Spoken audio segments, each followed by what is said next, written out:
Economia e Negócios, com Ábido Filho.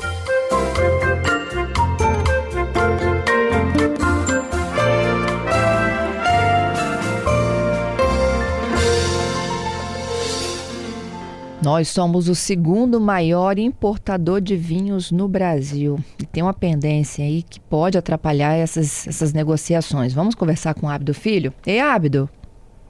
Fernanda, bom dia para você, bom dia para os ouvintes, tudo bem? Tudo bem. Ô, Ábido, qual é a nossa pendência em relação à importação de vinhos? Vamos voltar para o vinho. Fernanda, bom, o Espírito Santo é um importante importador em vários segmentos, né? Por exemplo, carro, né? E também na indústria de bebidas, o Espírito Santo é relevante para o Brasil. Só para você ter noção, no ano passado foram quase 100 milhões de dólares em bebida que entraram por aqui. 94 milhões e 800 mil dólares. É bastante dinheiro, né? Mais de meio bilhão de reais. E agora em 2026, Fernanda, até abril, foram 50 milhões de dólares. Então você veja que esse ano já vinha até mais forte do que o ano passado. O que está acontecendo? Vem mais forte do que o ano passado, né? E o que acontece, Fernanda? Para você importar bebida, você tem uma questão sanitária envolvida, né? Porque é um alimento. Então você tem que passar por testes. E o único laboratório credenciado aqui pelo Ministério da Agricultura, Laboratório do Espírito Santo credenciado pelo Ministério da Agricultura, é o Laboratório de Bebidas de Origem Vegetal do Espírito Santo, que está ligado lá, vinculado ao Instituto de Tecnologia da UFES. E em 2024, uma portaria do Ministério da Agricultura mudou algumas regras, alguns parâmetros para o credenciamento desse tipo de laboratório. Isso em todo o Brasil, não foi só aqui não.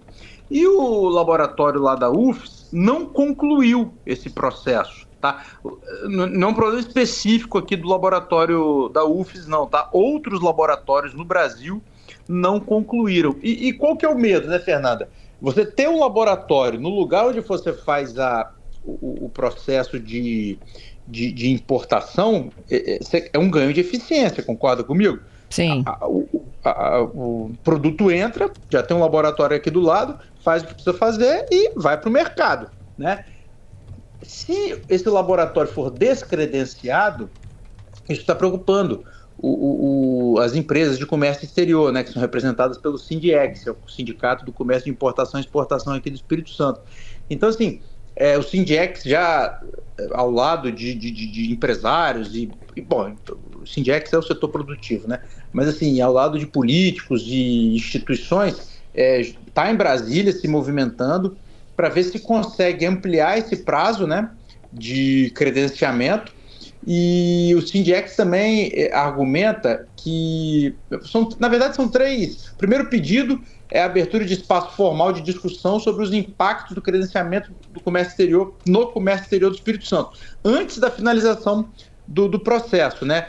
Só para, Fernanda, além desses valores grandes de importação, são mais de 3 mil pessoas empregadas nas empresas que fazem esse trabalho. Então você tem um impacto importante na economia capixaba. Isso está sendo argumentado lá pelo SINDIEX. Segundo, a publicação de um novo processo seletivo para as vagas não preenchidas de credenciamento e com prazos compatíveis, né? O terceiro é o tratamento diferenciado do Espírito Santo nos mesmos moldes de acordo com o SINDIEX, já foi concedido ao Rio Grande do Sul, para você ver que não é um problema só daqui, né? A gente está tendo também problemas de credenciamento em laboratórios de outros estados do Brasil. Lembrando que no caso do Rio Grande do Sul, o Rio Grande do Sul é um grande produtor também de vinho, né? Então, a gente está nesse pé, tá falando, é um segmento importante dentro do comércio internacional do Espírito Santo, e o SINDIEX está trabalhando aí para ver se o laboratório de alimentos e bebidas lá da UFES, né, o Labeves, deixa eu pegar direitinho o nome aqui para não falar errado, ó, Laboratório de Bebidas de Origem Vegetal, né, do Espírito Santo, o Labeves, ele consegue se adequar e a gente não perde eficiência nesse segmento importante do comércio internacional capixaba, que é a importação de bebidas, que, como eu disse, no ano passado importou mais de R$500 bilhão por aqui, e nesse ano, até abril, foram 50 milhões de dólares, ou seja, é um negócio importante. Agora, muita margem, né, Fernanda? Muita margem agregada, né? E diante de um número tão expressivo e de não só de pessoas também que estão ligadas, né, como trabalhadores desse setor, o que falta no laboratório para poder conseguir essa certificação? Fernanda, segundo o Sindirex me explicou, é uma mudança, são coisas muito técnicas, né? Mas de acordo com o Sindirex, são novas regras e que o laboratório da UFES, que segundo aqui o Sindirex, ele não tem uma finalidade lucrativa, né? Tem uma finalidade, é uma extensão universitária, ele não conseguiu cumprir, né? Uma série de parâmetros técnicos, tem a questão do tempo também. Você sabe como é que funciona isso dentro da burocracia pública, né?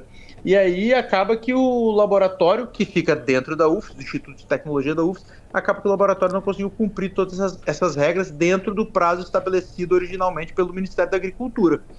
E aí a gente está diante desse impasse que está agora preocupando aí o empresariado do comércio exterior do Espírito Santo. Entendido. Agora, existe algum outro laboratório aqui no estado que possa ser certificado para isso? Não? Não. Por enquanto, eles estão trabalhando para que o laboratório da UFES consiga essa certificação, porque ele é o único que faz isso aqui no estado. Entendido. A fazer isso aqui no estado. Por enquanto, não há outra opção.